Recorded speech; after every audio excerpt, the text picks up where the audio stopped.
तो आज हम लेकर आए हैं आप लोगों के लिए एक नई फ़नी वीडियो।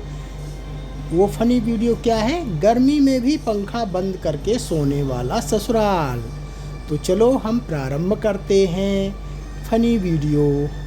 अगर आपको ये वीडियो पसंद आए तो प्लीज़ एक प्यारा सा लाइक करें और चैनल को सब्सक्राइब कर लीजिए और जो पास में घंटी है उसे भी दबा दीजिए, जिससे कि हम नई वीडियो लाएं और आपको मैसेज मिले। तो चलो प्रारंभ करते हैं। गर्मी के दिन थे और सूरज भी जैसे कसम खा चुका था कि आज धरती को तवे की तरह गर्म करके ही दम लेंगे।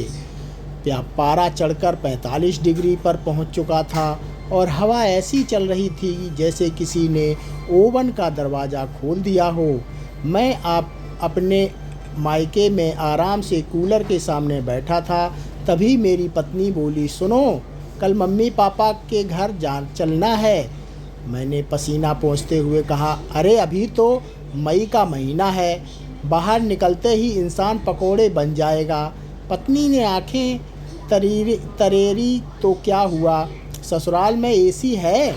बस ये सुनते ही मैंने सोचा, चलो एसी में आराम से सोएंगे, ठंडी ठंडी नींद आएगी। अगले दिन हम ससुराल पहुँचे। बाहर से ही घर देखकर लगा कि अंदर आइसलैंड जैसा माहौल होगा, मगर जैसे ही दरवाज़ा खोला मुझे एक अजीब सी हवा का झोंका मिला, पर ठंडा नहीं बल्कि गर्म। मैंने सोचा शायद अभी एसी चालू नहीं किया होगा, लेकिन कमरे में पहुंचते ही सासू माँ बोली, बेटा यहाँ सब प्राकृतिक वातावरण में रहते हैं, बिजली बचाते हैं। मैंने हंसकर कहा, ओह, मतलब नेचर लवर। मन में सोचा, नेचर लवर तो ठीक है, पर ये हवा तो ऐसे चल रही है जैसे प्रेशर कुकर की सीटी निकल रही हो। शाम को खाना खाकर मैं बेडरूम में गया।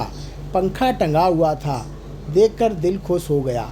मैंने तुरंत स्विच ऑन किया, धड़ाम आवाज़ आई और पंखा हिला तो सही, एक पर एकदम धीमे, जैसी किसी बूढ़े बैल को धक्का मारकर चलाया हो। तभी साले साहब आ गए और बोले, जीजू पंखा ज़्यादा मत चलाना, मम्मी को हवा से सर्दी हो जाती है। मैंने मन ही मन कहा, भाई 45 डिग्री में कौन सी सर्दी आ जाएगी, यहाँ तो सर्दी के नाम पर केवल आँखों में पानी आ सकता है। रात को सोने का वक्त आया। मैं सोच रहा था कि कम से कम पंखा तेज कर देंगे, लेकिन तभी सासू माँ ने ऐलान किया, सारे पंखे बंद कर दो, रात में ठंडी हवा खुद आएगी। मैंने खिड़की की तरफ देखा, वहाँ से ठंडी हवा नहीं बल्कि बाहर से मच्छरों का बुलावा आ रहा था। पत्नी ने प्यार से कहा, सो जाओ, आदत डाल लो, यहाँ सब ऐसे ही सोते हैं। मैंने करवट ली और सोचा, ये तो एसी का सपना दिखाकर रेगिस्तान में भेज दिया। रात के 12 बजे तक मैं करवटें बदलता रहा। पसीने इतना आ रहा था कि लगा जैसे मन मैराथन दौड़ ली हो। ऊपर से मच्छरों ने डीजे पार्टी शुरू कर दी, भिन्न भिन्न भिन्न। मैंने धीरे से पंखा ऑन किया, लेकिन अगले ही पल ससुर जी की आवाज़ आई, बेटा पंखा बंद कर दो, बिजली महंगी है। मैंने मन में कहा, बिजली महंगी है, लेकिन आपकी बहू का गुस्सा सस्ता है क्या? कल सुबह इसका बिल भी चुकाना पड़ेगा। किसी तरह आंख लगी, लेकिन सपने में भी गर्मी लगी हुई थी। सपना देख रहा था कि मैं रेगिस्तान में पानी ढूंढ रहा हूँ। तभी एक ऊँट बोला, भाई मेरे पास भी नहीं है। सुबह उठते ही मेरा हाल ऐसा था जैसे भट्टी में से कोई तंदूरी नान निकाल दी हो। मैंने सीधे बाथरूम भागा और ठंडा पानी डाल लिया। नाश्ते में पराठा आया, गरम गरम। मैंने सोचा, ये लोग ठंडी चीज़ खाने के खिलाफ कोई आंदोलन चला रहे हैं क्या? दिन में तो किसी तरह काम चल गया, लेकिन दूसरी रात फिर वही कहानी। इस बार मैंने चुपके से बैग में रखा छोटा बैटरी वाला हैंड फैन निकाला और चलाने लगा।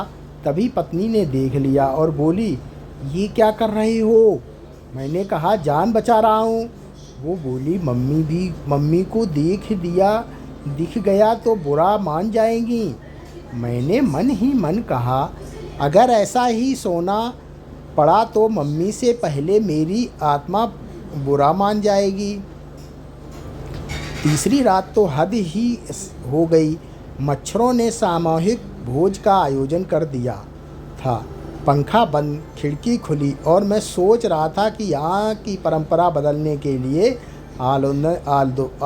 आंदोलन छेड़ दूँ। तभी साले साहब ने मजाक में कहा, जीजू आदत डाल लो, यहाँ गर्मी में भी पंखा बंद करके ही सोते हैं, इससे शरीर में सहन शक्ति बढ़ती है।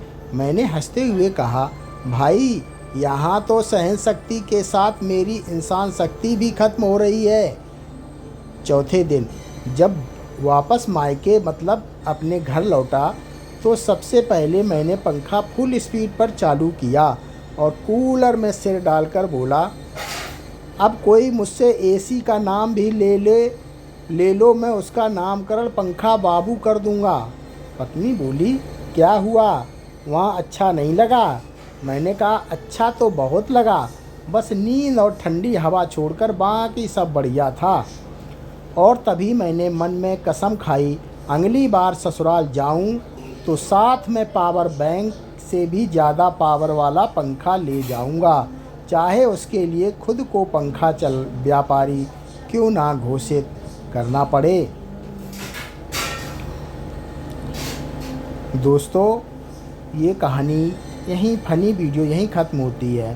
प्लीज़ लाइक एंड सब्सक्राइब कर देना। धन्यवाद।